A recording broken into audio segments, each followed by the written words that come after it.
Մեկ տարուց ավել տևած դատաքննությունից հետո Սյունիքի մարզի ընդհանուր իրավասության դատարանը հրապարակել է 2013 թվականի հունիսի 1-ին Սյունիքի մարզպետ Սուրիկ Խաչատրյանի տան մոտ տեղի ունեցած միջադեպի գործով դատավճիռը։ Դատավոր Նապոլեոն Օհանյանը մեղավոր է ճանաչել գործով միակ ամբաստանյալ Արտակ Բուդաղյանին եւ նրա նկատմամբ տուգանք նշանակել 120,000 դրամի չափով։ Գնդապետ Արտակ Բուդաղյանը մեղադրվում է Սուրիկ Խաչատրյանի եւ նրա հարազատների հասցեին սպանության սպառնալիքներ հնչեցնելու մեջ։ Հիշեցնենք, որ հենց այդ օրը մարզպետի տան դիմաց արձակված կրակոցներից սպանվել էր Արտակ Բուդաղյանի եղբայրը Ավետիքը։ Ազգային ժողովի հանրապետական խմբակցության պատգամավոր Խոսրով Հարությունյանը բացատրում է, թե ինչու է սահմանադրության նոր նախագծում առաջարկվել խորհրդարանական կայուն մեծամասնության գաղափարը։ Հայաստանը իրեն չի կարող թույլ տալ Իտալիայի շռայլությունը։ Մենք չենք կարող 1 տարի, 2 տարի պերմանենտ ընտրություններ անցկացնել։ Չունենանք, ասենք թե ձևավորված կառավարություն։ Այդ է պատճառը։ Թուրքիայում քրդերի հզորացումը սպառնալիք է նաև Հայաստանի համար։ Քաղաքագետ Սերգեյ Շաքարյանցի խոսքով մեր իշխանությունները պետք է քայլեր ձեռնարկեն այդ ուղղությամբ։ Հայկական հողերում Հայաստանի սահմանակից կստեղծվի Մեծո Քրդիստան։ Տարբեր քրդական կուսակցությունները եւ այլ օղակները անթակուն նկարում են կարծես, որտեղ նույնիսկ Հայաստանի Հանրապետության մի մասն է մտնում Քրդիստանի կազմի մեջ։ Նույնիսկ Ղարաբաղն է մտնում կազմի մեջ, Նախճիվանը չասած։ Դա է խնդիրը։ Թեև Հայաստանը Ռուսաստանի հետ խորացված հարաբերություններ եւ խնդիրներ ունի, սակայն ճիշտ քաղաքականության դեպքում կկարողանա առաջ ընթանալ։ Արտակարգ եւ լիազոր դեսպան Արման Նավասարդյանի կարծիքով դրա նախադրյալները կան։ Կոմպլեմենտար, կոպիտ ասած, դիվերսիֆիկացիոն քաղաքական կուրսը, որ Հայաստանը ուզում է իրագործել, սա միակ ճիշտ ուրեմն տարբերակն է, որովհետև պատմությունը, եթե նայենք, կտեսնենք, որ սկսած անտիկ ժամանակներից փոքր պետությունները հենց այդ ուղղությամբ են կարողացել գոյատևել։ 13 ընկերություններ հետաքրքրված են Լանջիկ-Գյումրի ճանապարհահատվածի կառուցման աշխատանքներով։ Մրցույթին մասնակցելու ցանկություն են հայտնել կազմակերպություններ ինչպես Հայաստանից, այնպես էլ Չինաստանից, Ֆրանսիայից, Իտալիայից, Իսպանիայից։ Հետաքրքրվածները հրավիրվել էին շինհրապարակ տեղում ուսումնասիրելու ճանապարհը։ Այս շուրջ 27 կիլոմետր երկարությամբ ճանապարհահատվածը կառուցվելու է Եվրոպական ներդրումային բանկի ֆինանսավորմամբ։ Դեպրեսիվ իրավիճակներից խուսափելու համար անհրաժեշտ է առնվազն երկշաբաթյա արձակուրդ։ Հոգեբան Սոնա Հարությունյանը խորհուրդ ունի նաև արձակուրդից վերադարձողներին։ Աշխատանքային ծանրաբեռնվածությունը պետք է լինի աստիճանաբար։ Սովորաբար միջին վիճակագրականով նշում ենք, որ մինչև 7 օր անհրաժեշտ է ադապտացիայի համար։ Օգոստոսի 10-ից 17-ը գերմանական Բայրոթ քաղաքում անց է կացվել առանց սահմանների միջազգային 3-րդ փառատոնը, որտեղ Հայաստանը ներկայացրել է գեղանկարիչ Տիգրան Սահակյանը։ Գերմանիայի, Ավստրիայի, Իսլանդիայի եւ Հայաստանի ներկայացուցիչները 4 օրում արված իրենց ստեղծագործությունները ամփոփիչ ցուցահանդեսին հանձնել են արվեստասերների դատին։ Ամեն անգամ նկարիչների հետ հանդիպելուց հետաքրքիր է, թե ինչ փոփոխություններ են ապրում նրանք, որովհետեւ աշխատանքներում դա երևում է։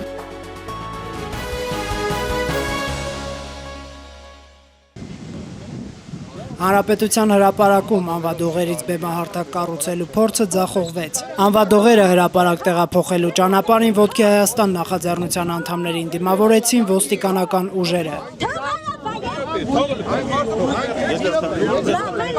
Ոստիկաններն առգրավեցին 3 անվադողերը, նաև բերման ենթարկեցին Ոտքի Հայաստան նախաձեռնության անդամներ Անդրեաս Ղուկասյանին ու Անդրանիկ Մարտիրոսյանին, ինչպես նաև շարժման համակիր Սերգեյ Կյուրեղյանին։ Նրանք տեղափոխվեցին ոստիկանության կենտրոնականի բաժին։ Ոստիկանության հիմնավորումը, թե չի կարելի հանրապետության հրապարակում անվադողեր բերել ու բեմահարթակ կառուցել, քանի որ այսօրվա ակցիայի իրազեկման թերթիկում նշված չի եղել, նախաձեռնության անդամներն անհեթեթ են որակում։ Ոստիկանության գործողությունը մենք համարում ենք ապօրինի, որովհետև դա որևիցե օրենքով եւ սահմանությամբ եւ օրենքով չկարգավորվող հարց է։ Մարդը սեփական գույքով քայլում էր դեպի այստեղ, այս մեր հանրավակի վայրը, իրեն բռնի ուժով տեղափոխել են Խաղմաս։ Իսկ այսօրվա հանրահավաքի ընթացքում Ոտքի Հայաստան նախաձեռնությունը քաղաքական պահանջներ է առաջ քաշելու։ Մենք դրել ենք 15 պահանջ,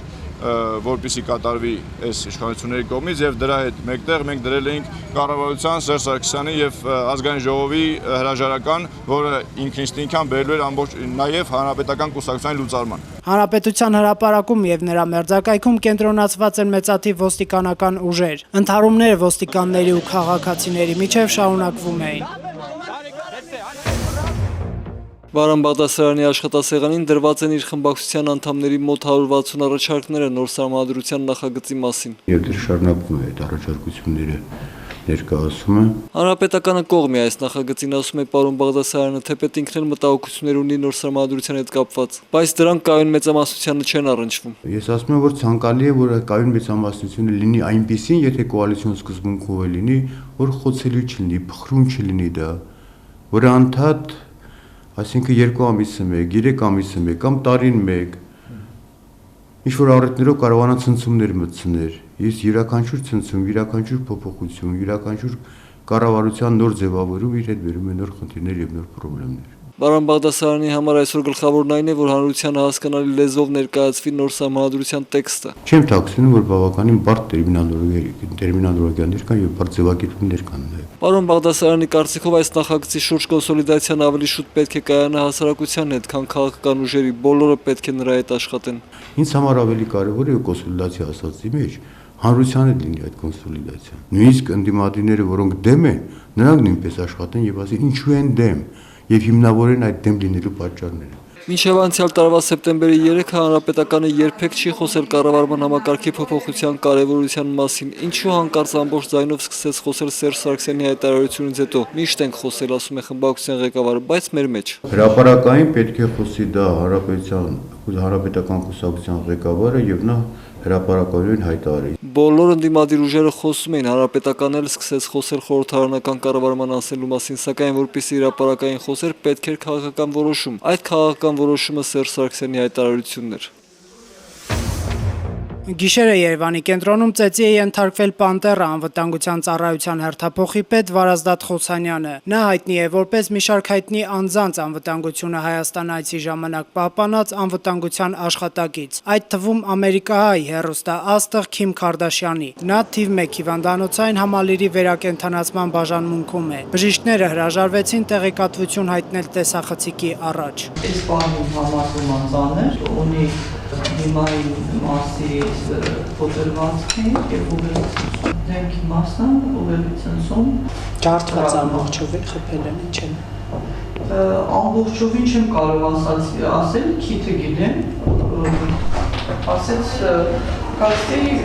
գիծա։ Բռնության ենթարկված Վարազդատ Խոսանյանի հրազատներն ընդհանրապես հրաժարվեցին խոսել դեպքի մասին։ Նրանց վերաբերմունքն ավելի քան կոպիտ էր։ Բռնության այս դեպքը վերջին շաբաթվա ընթացքում արդեն երրորդն է։ Ավելի վաղ ծեծի են ենթարկվել Air Armenia ընկերության տնօրեն Արսեն Ավետիսյանը եւ ակտիվիստ Վահան Մարտիրոսյանը։ Ծեծի միջոցով հարցեր լուծելը դառնում է բնական երևույթ։ Ծեծում են բոլոր նրանք, ովքեր գիտեն, որ չեն պատժվելու։ Վերջին դեպքը, այսինքն այդ թիկնապահի մասին ես չգիտեմ ովքեր են ինչ են, բայց ամեն դեպքում սա եւս անպատժելիության դրսևորում է, հատկապես եթե կա բարձրաստիճան պաշտոնյայի մասին խոսակցություն։ Ըստ իրավապաշտպանի հանրությունը սովորել է բարձրաստիճան պաշտոնյաներին մերձավոր շրջանակների մասնակցության բռնությունների դեպքերին, որոնք օրենքի չկիրառման հետևանք են։ Air Armenia-ի տնօրենի նկատմամբ բռնության դեպքով ոստիկանությունը քրեական գործ չի հարուցել, պատճառաբանելով, որ բողոք չի ներկայացվել եւ Արսեն Ավետիսյանը հաշտության առաջարկ է արել։ Մենք բազմիցս տեսել ենք Սուրիկ Խաչատրյանի դեպքում եւ այլ դեպքերում, ինչպես է հապաղում ոստիկանությունը սպասում է, որ հրահանգիչեցվի նոր քայլեր անեն։ Այստեղ պետք է Արսեն Ավետիսյանը հետևողական լիներ, եթե հայտարարել էր եւ միջև վերջ գնար, բայց դժվար է ասել, թե ինչ պայմաններում է նա այդ հաշտության առաջարկը արել։ Գուցե իր կյանքի գնով։ Իդեպ ոստիկանության լրատվության բաժնից հայտնեցին, որ Վարազդատ Խոսանյանի հետ կատարված դեպքի առթիվ ձերբակալվածներ չկան։ Ոստիկանությունը հետաքննություն է իրականացնում։ Փաստաբան Տիգրան Հայրապետյանին սպառնում է 2 տարվա ազատազրկում կամ տուգանք, եթե ապացուցվի մեղադրանքը, որը նա համարում է աբսուրդի ժանրից։ Սա նույնն է, որ երբ որ վիրահատում է բժիշկը եւ անձին վիրահատություն է ենթարկում, նրանք քրեական պատասխանատվության ենթարկեն, որ նա դանակով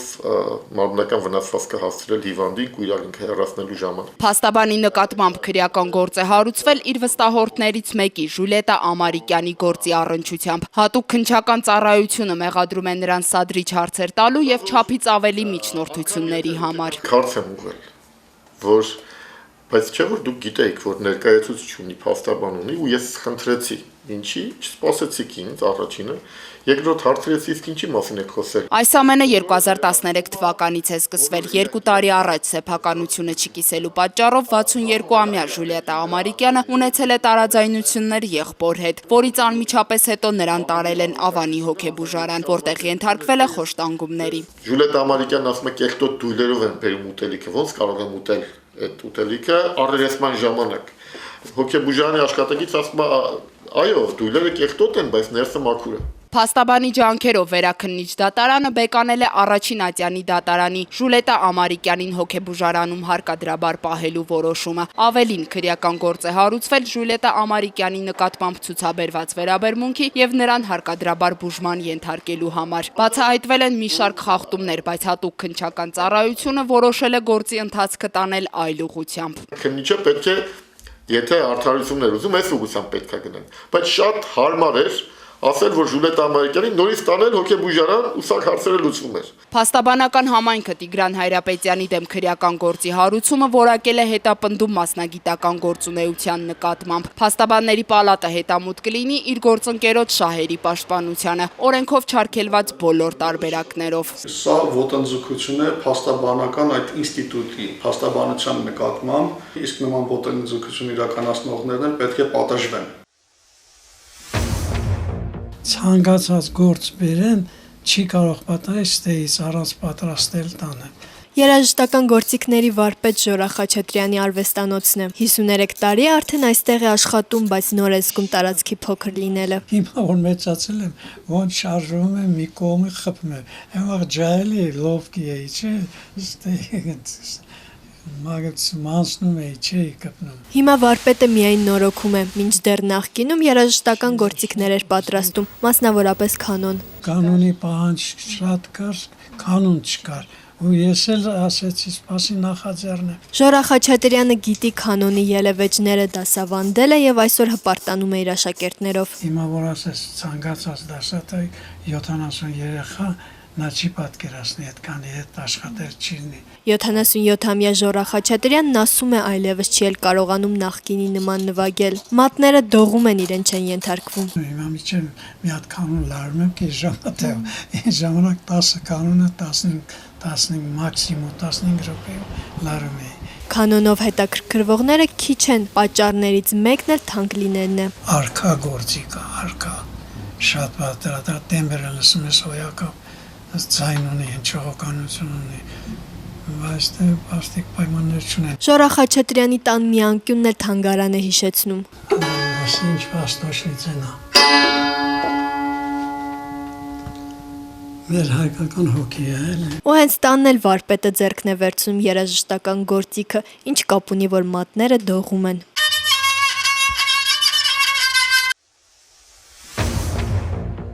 Մուղդուսյան արվեստի կենտրոնի պատերին չեխ գեղանկարիչ Իժի Նոսեկի նկարների հայկական պատճեններն են։ Դրանցից մի քանիսը 11-ամյա Արմենն է արել, որը մասնակցել է կենտրոնում 6 ամիս առաջ մեկնարկած դասերին, նվիրված նկարչի կենսագրությանն ու աշխատանքներին։ Իր նկարները շատ գեղեցիկ էին,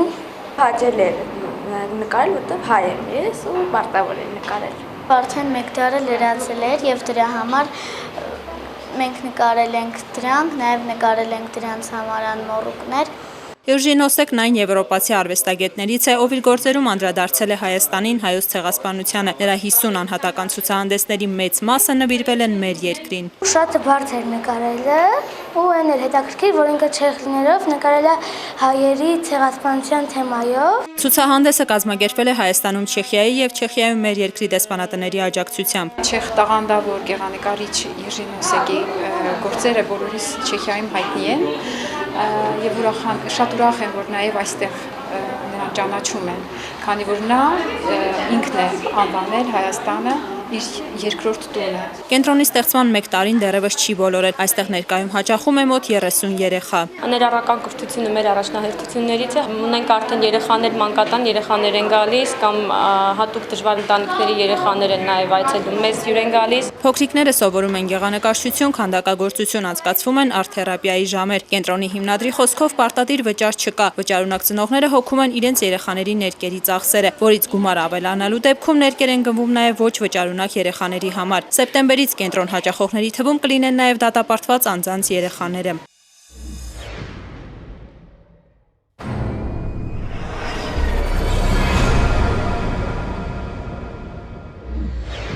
Այս տղաները հնդիկներ չեն, այլ հայ կրիշնայականներ։ 1997 օգոստոսի 21-ին նրանք համերգով հանդես են գալիս Հնդկաստանի անկախության օրվա առիթով։ Մի քանի հայ մտավորական այսօրը ցավում է, որ հայերը հնդիկներին գիտեն հնդկական լացակումած ֆիլմերով։ Նույն օրը Հայաստանի արտգործնախարարությունում Սիրիայի արտաքին գործերի փոխնախարարը հուսով է, որ երկրի դրոշը կծածանվի հայկական հողի վրա։ Նա Հայաստան էր եկել Սիրիայի դեսպանատուն բացելու աշխատանքներն արագացնելու համար։ Հայաստանի փոխարտգործնախարար Վարդան Օսկանյանը հիշեցնում է, որ Սիրիան մեծ շուկա է մեր պետության համար։ 4 ամսյա բացակայությունից հետո Հայաստանը վերադառնում ամենայն հայոց կաթողիկոս Գարեգին առաջինը։ Նա Հայաստանից բացակայում էր օնկոլոգիական խնդիրների պատճառով, օդանավակայանում նա երախտապարտ է Աստծուն, որ իրեն վերադարձրեց Հայաստան։ Այս 4 ամիսների ընթացքում Փառք Աստծո դարձյալ, որ անհանգստությունը ֆիզիկական, որ ունեցել էի, մեծամասամբ տարմանվեց եւ այլևս ես ի վիճակի եմ իմ գործը շարունակելու։ Մի դռնանի խեղճ ու կրակ ավտոբուս չեմ կարողանում քաղաքից անեմ, բա կազոնուներ կարող եմ ունելու, գուտեն ինձ։ Երևանի նոր քաղաքապետն իր գործը սիրում է հանգիստ անել։ 1998-ի օգոստոսի 21-ին լրատվամիջոցների հետ հանդիպմանը նա ասում է, որ երևանցին պիտի իմանա, թե ինչ խնդիրներ ունի քաղաքը, եւ առաջին անգամ այս մարդը խոսում է քաղաքից ծխախոտի գովազդը վերացնելու մասին։ Ծխախոտը չպետք է ռեկլամվի, նույնիսկ Grand Tobacco մերն ուրիշ է, չէ։ Նույնիսկ դա Արմենակ Արմենակյանի ընտանիքը 2000 թվականի այսօրը չի կարողանում մասնակցել հոկտեմբերի 27-ին սպանված պատգամավորի միջոցներով վերակառուցված Սուրբ Մարիամ Աստվածածին եկեղեցու Բաքում նրա հիշատակին նվիրված արարողությանը։ Պատճառն այն է, որ Արմենակյանի կնոջը տեղափոխել էին հիվանդանոց։ Այսօրը նրանց ամուսնության տարեդարձի օրն է։ Մենք բոլորս շատ լավ գիտենք, որ Արմենակը մեզ հետ չի միայն այն պատճառով, որ երբ նրան ասեցին ծնկիր, նա չծնկեց ուղղակի։ 2000-ի օգոստոսի 21-ին լրանում է վարչապետ Անդրանիկ Մարգարյանի պաշտոնավարման 100 օրը։ Թիվն ամփոփելիս Ռոբերտ Քոչարյանն ասում է. «Ուժեղ է այն կառավարությունը, որի ծրագրերը վավերացնում է խորհրդարանը»։ 100 օրվա ընթացքում այս վարչապետին հաջողվել էր կտրուկ մեծացնել բյուջետային մուտքերը։ 2000 թվականի օգոստոսի 21-ի դրությամբ փաստաբան Ռուբեն Ռշտունին հոկտեմբերի 27-ի հետևում որևէ ուժի դերակատարում չի տեսնում։ Փաստաբանը ահաբեկչության գործով Հարություն Հարությունյանի պաշտպանն էր, որին ըստ նրա անհիմն էին ձերբակալել։ Արհեստականորեն ամեն ինչ արվել է, որպեսզի շարունակեմ, որպեսզի հասնի պրեզիդենտին։ Ազգային ժողովի իրավաբանական վարչության պետ Վլադիմիր Նազարյանը Սահմանադրական դատարանում զարմանում է, թե Հայաստանի անկախության հռչակագրում ինչ գործ ունի Գերագույն խորհրդի պատասխանատվությունը հայ ժողովրդի ճակատագրի առջև համայն հայերի եղձերի իրականացման գործում։ Նորմալ պետություններում գիտակցում են երկրի ճակատագրի առջև պատասխանատվությունը։ Գագիկ Հարությունյանը նկատում է, որ հռչակագրով ժողովուրդը փորձեց ձևակերպել անկախ պետականությունը եւ կոչ է անում հռչակագիրը հրապարակել Սահմանադրության հետ մեկտեղ։ Անհնարին էր այս գործընթացը սկսել վերաբերմունք չարտահայտելով սեփականության նկատմամբ ընդհանուր սեփականության, վերաբերմունք չարտահայտելով ինքնիշխանության էլեմենտների հաստատման նկատմամբ, միաժամանակ հստակ վերաբերմունք չարտահայտելով պետականության կերտման սկզբունքների նկատմամբ։ 11 տարեկան այս տղան ծնվել է Հայաստանի հռչակագրի օրը։ Հռչակագրի 11-ամյակի առիթով նրան հրավիրել էին կառավարության նիստերի դահլիճի մոտ կարդալու հռչակագրի տեքստը եւ բացելու շատախտակը։ Արդեն հայերը ազատ են, կարող են իրենք իր ազգում ազատ կան իրենց։ Երկրի քաղաքացին իր երկրի անկախության համար այսօր պատրաստ չէ պայքարելու։ Հայաստանի բնակչության չգիտեմ որ մասը, բայց այսօր իր անկախությունը չի սիրում։ Լավ է, որ կառավարությունը անկախություն բառը այդպես հանգիստ արտասանում է։ 2001-ի այսօրը Ռոբերտ Քոչարյանը խոստովանում է, որ հենց ինքն է Ռուսաստանի նախագահ Վլադիմիր Պուտինին առաջարկել Ռուսաստանին ունեցած արտաքին պարտքի դիմաց հայկական որոշ ձեռնարկություններ դարձնել հայ-ռուսական համատեղ ձեռնարկություն։ Այսօր նա կառավարությունում էր, որտեղ երկար ժամանակ չէր եղել զբաղվածության պատճառով, փոխարենը հետևում է հոկտեմբերի 27-ի դատավարությանը։ Իհարկե հետևում եմ դատավարությանը, բայց երևի նկատել եք, որ որևէ կարծիք չեմ հայտնել եւ շարունակելու եմ չհայտնել։ Ռուս հոկեբան Նադեժդա Տարապլինան դատարանում ներկայացնում է հոկտեմբերի 27-ին ազգային ժողովի դահլիճում Նայիրի Հունանյանի վարքի ուսումնասիրությունը, նա գործել է գիտակցված եւ ինքնատիրապետումով։ Ըստ ռուս հոկեբանի Հունանյանն իր մասին չափազանց մեծ կարծիքի է, ինքն անձամբ է խոսել Հունանյանի հետ։ Նրանից սպասելի էր հոկտեմբերի 27-ի նման հանցագործությունը եւ կարող են օգտագործել։ Հունանյանի սրտով չէ ռուս հոկեբանի եզրակացությունը։ Այս պիտի գործել։ Այս ժամանակ에 պարտադիր ես դրական դեպի այդ հանցիքանը։ Այսինքն հստակ միտումնավոր որոշված կարգավորված արդեն նախապես վերված տեքստով գործողություն է սա։ Ես իմաստը չեմ տեսնում, դա քրեական գործիքացել է։ 2008-ի այսօրը Սերժ Սարգսյանն այցելում է հարկային ծառայությունն ու հայտարարում՝ վատ եք աշխատում։ Նախորդ օրը նա ծառայության պետի պաշտոնից ազատել էր Վարժան Բարսեղյանին եւ նրա փոխարեն ներկայացնում էր կառավարությանն առընթեր նորաստեղծ պետական եկամուտների կոմիտեի նախագահ Գագիկ Խաչատրյանին։